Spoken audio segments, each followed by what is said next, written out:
Hey guys, welcome back to Keep It Raw. We have another awesome topic for you guys. Today we're going to be talking about how sometimes a young woman, especially in our culture, could see marriage as an escape or as a way to get freedom instead of seeing marriage for what it really is and pursuing it for those reasons. Let's get into it.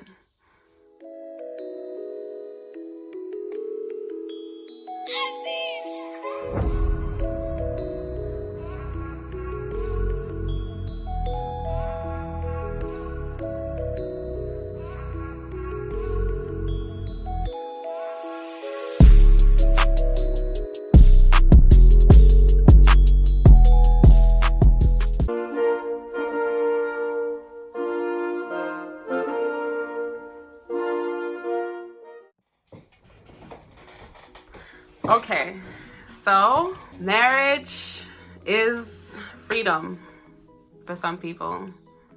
It's when vacation starts. It's when they start cooking. It's when they start, it's when they start a lot. When they start cooking, when they start exercising, when they start doing everything. And all these things could be done in singleness. So for me, I had a conversation with somebody who was telling me that they felt that some people use marriage as an escape. And when she said that to me, it hit me that I'm waiting for marriage to do a lot of the things that I could be doing now. Like getting in shape, like cooking. I need to start just doing things that I could do now, traveling. All these things are possible now and help me kind of figure out where I am and what I want as well along the process. And then I bring all of Anne, who has figured herself out, to a marriage instead of the Anne that's hungry for freedom. I agree. I could definitely say that I was like that when I was younger. And I think a lot of it had to do with being raised by strict parents. A lot of it was, when I'm on my own, I'm gonna do things this way, I'm gonna do things that way. And for me, being on my own meant when I got married. But I learned a few years ago, because I had my idea, I was gonna get married young, whatever the case may be. And then when that didn't happen, it was it was a reality check for me. So I already got my reality check, and I already realized that I can't wait for marriage to start doing certain things that I want to do. And it wasn't things like chores, like cooking, working out. For me, it was just having a good time, living my life. So I started traveling, and I was like, whoever's ready to travel now, let's go. And I don't necessarily think that I need to have it all together by the time I get married, but I definitely think there's an aspect of not wasting these years. I don't want to look back and regret my singleness, regret the years that I had to do whatever I want to do. Because I think that's a horrible way to live, and who's to say that I will get married? Who's to say that this is not my last day alive? And if I die, then it's what did I accomplish? What dreams did I fulfill? Where did I go? What did I do? What did I see? So it's just we have to stop living that fairy tale dream type of life, Yeah, and I also feel like it's a lot of pressure to put on a thing, an entity, even just that person also, where it's okay, once you do get married, now you're looking at that person I haven't lived life, and that person's well, I have. So it's a lot of pressure to put on that person. That's just unfair. And I think a part of, if there's such a thing, as being ready for marriage is, you come in with your experiences, they come in with their experiences, and then together you're learning about each other's experiences, and then moving forward, making new adventures happen, making new, plans and new dreams and new things, to happen and stuff like that. So I think that also, when you end up putting so much weight on something, it has the potential to break. I think a lot of people, when they have so many expectations when it comes to marriage, that by the time that they get in there and they realize the reality of it, okay, I'm not married, but yeah, yeah. Or I'm talking as if I'm like all married and stuff. Nah, but I'm just talking about like with people that I know that have like shared their experiences and stuff. One thing that they say is that, you know, it's really not what you expect it to be. You know, even though they made great choices and stuff like that, it's just that constant joy or that constant adventure, that constant, you know, honeymoon stage, all these different things, like, you know, it's not always happening the whole time. And so if you expect it to be happening the whole time, if you had expected it to really fulfill you, chances are like you might end up feeling a bit more lonely than you would ever imagine. So it's good to have like be a healthy whole person, you know, before you enter in, so that you know, you're not putting all those expectations and stuff like that. Because I like the point that you brought up about how it's not fair. It's not fair to so we're speaking from a woman's perspective. It's not fair to the guy that is now in the marriage, because you haven't figured yourself out yet, because you're looking to marriage to figure out yourself. So when I said like, you know, become like a whole person and figure out who you are, figure out what you want, figure out what you like. Don't be so drilled on like marriage in order to figure that out. Like, you have that time now in your singleness and in your single space. You have that time to figure those things out. And that way you don't just settle or just end up not picking the best match for yourself because you're so like pressed to get married that you end up picking just the first guy who takes you out and says all the right things and does all the right things. But hi. Okay. 20, 30 years down the line, you realize, oh shoot, like I wasn't that attracted to him, or I didn't like this, or I didn't like that. So just figuring out what you want, so that when you meet that person and you know what you want and you know what you like, you know what you don't like, for the most part, not everything, we're all going to be growing forever, but they get you, like they get actual you, and that person is consistent in who they are. And I think that's fair, more fair. Yeah, for sure. and sometimes it's not even like, you know, you said like 30, 20 years down the line. Sometimes it's like that first 2 months. Yeah. When you come back from your honeymoon, the plane lands. Boom. You look at him So- like, so. Y'all, by the way, I'm gonna add some Creole into it. Like, I just naturally like mix my Creole with my English, so bear with me. But I'll simultaneously translate. But get it one. Depuis na honeymoon na we ya batay. Some people like from the honeymoon stage, like they're on the island, you know, margaritas in hand, and they're fighting. You know what I mean? So it's just it's yo, okay. It's a lot. Yeah. Definitely. But just to say that sometimes like it doesn't even take that long for you to realize like, oh shoot, wow, like I really was so gung ho about getting to this stage, and then now I'm like, what is going on, you know?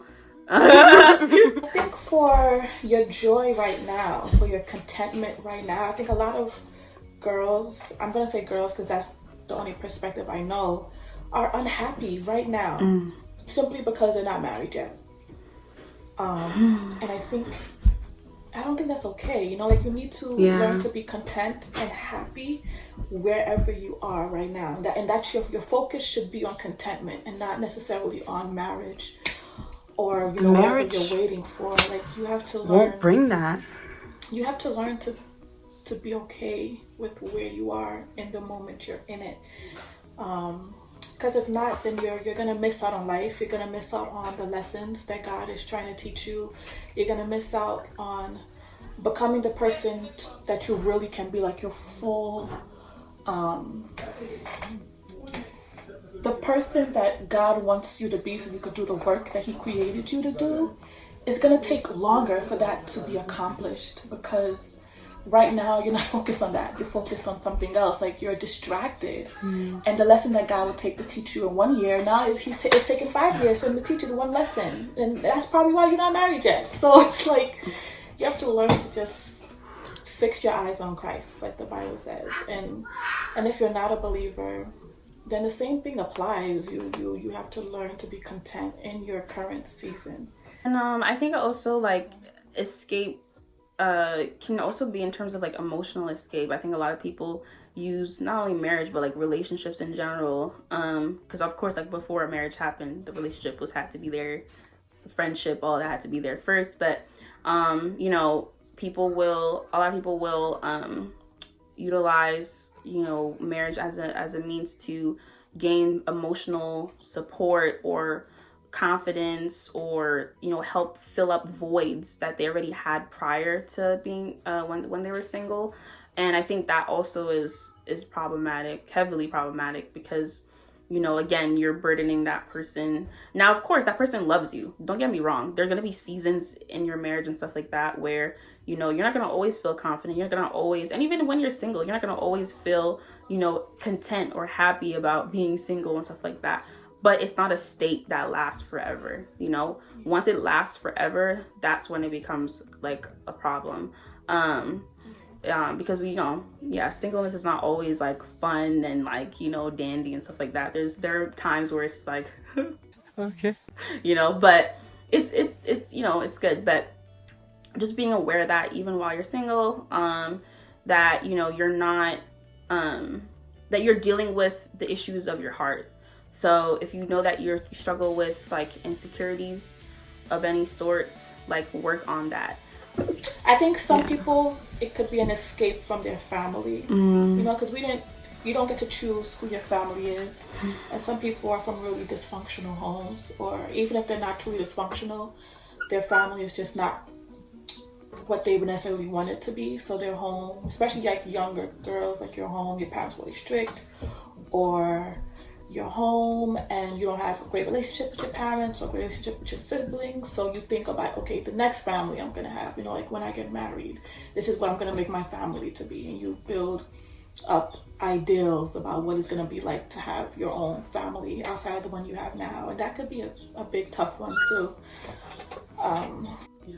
Because especially if you're wanting to, as you said, like if you've never experienced what a like a great family is like, and so then you want to like end up trying to make that, you know, on your own and stuff. I could see that as being like an escape from something bad to something that would be like great. That you think is going to be good. Yeah. Or bad. Yeah. But then the scary thing with that is then you end up, let's say you do end up having your family building and stuff like that, and then you realize you got your mama's habits, you know, or your baggage is you. Ooh. It's in you. It goes wherever you go. That's why the focus is like whatever season you're in, you gotta heal. You gotta heal. You gotta learn to be content. Because no matter what, like you're gonna carry whatever you're carrying into the marriage with you. You're gonna project onto your spouse or onto your future kid. So we're not marriage experts, guys. Our chat was just a chat. We're just talking. But there are great marriages out there that we've seen, and we're not saying that everybody does this, but it's just something that we notice and just something that like we think that people just need to be aware of and look out for, or to just, you know, just a self-check kind of, because I definitely saw some of that in me in where I would want freedom or just space to just do more of what I want to do. So make good choices. Check your heart. Figure yourself out. Always Yeah. check your heart. And do things now. Enjoy your singleness now. Travel, read books, go to the gym, make these gains at the gym. The relationships you already have, your friendships, your sisterships, the relationship with your parents, focus on those things now. And those relationships could be the foreground for your actual like marriage. They could be where you learn how to be forgiving, how to love them. But yeah, that was so good, guys. Yes. This is quality content. Another one. Yeah. Yeah, definitely. And of course, you know, we have way more in store coming. Yeah, and leave your comments down below. Like, let us know, you know, your thoughts about this topic. What are, like, you know, what are some other ways that people, like, you know, use marriage as an escape. If you are married, let us know, like, you know, what are some false expectations that you had, and, you know, what would be like your sort of advice, you know, to anybody, guy, girl, whatever. Warn us, guys. Warn us. Want all the warnings. Yes. In the comments. Tell them to comment. Yes, let us know. Thanks for watching. Remember to always keep it real, keep it raw, and we'll see you guys next time. Bye.